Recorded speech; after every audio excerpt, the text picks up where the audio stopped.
Vous avez du mal à épargner et vous cherchez des méthodes efficaces et simples qui vont vous aider à pouvoir pallier à ce problème. Vous êtes au bon endroit. Je vous prie déjà de vous abonner et de rester jusqu'à la fin de la vidéo pour ne rien louper. Alors ici avec vous, Brenda, sur cette chaîne, on parle du développement personnel, des soins capillaires et de la spiritualité. Alors mes authentiques, j'ai décidé d'opter pour un nouveau concept de vidéo qui va porter sur l'éducation financière.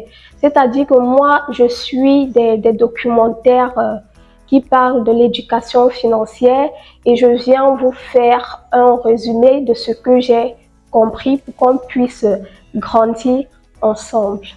La dernière fois, j'avais parlé de la mentalité financière et je tenais déjà à m'excuser parce que la vidéo était un peu floue à cause des problèmes techniques. Ne vous inquiétez surtout pas, je vais vous faire un bref résumé de ce qui a été dit concernant la mentalité financière.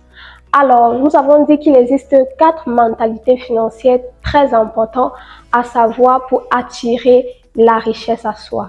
La première mentalité, nous avons parlé de l'évitement de l'argent.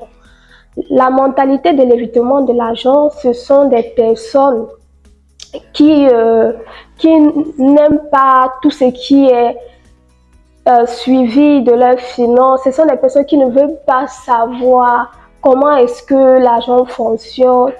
Ils préfèrent tout éviter, ils préfèrent dépenser leur argent comme ils veulent, mais ils ne s'intéressent pas à tout ce qui est finance, à tout ce qui est éducation financière. Ces choses-là ne les intéressent pas. Et on avait dit que c'était dangereux. Pourquoi? Parce que lorsque tu ne contrôles pas tes dépenses, tu ne contrôles pas ce qui rentre, en fait, tu peux être facilement impacté lorsque l'inflation arrive, puisque tu ne te documentes pas en ce qui concerne les finances.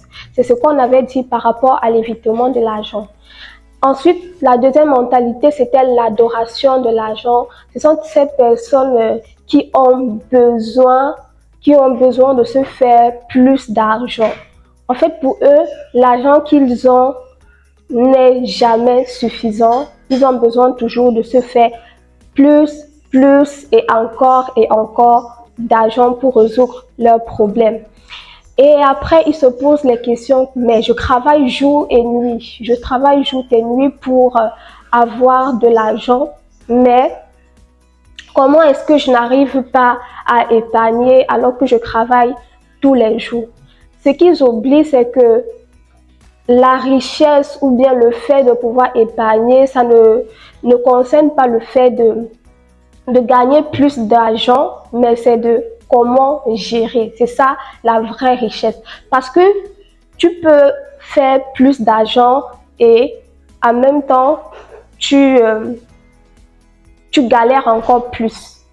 Parce que tu n'as pas compris cette mentalité-là que la richesse ne vient pas du fait de se faire plus d'argent, mais c'est de comment tu gères ce que tu gagnes.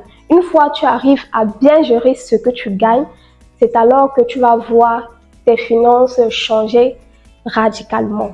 Ensuite, nous avons parlé de la troisième mentalité qui est la vigilance de l'argent. Ce sont des personnes qui sont très minutieux en ce qui concerne leur argent. Ils sont toujours à l'afflux, c'est-à-dire qu'ils vont contrôler.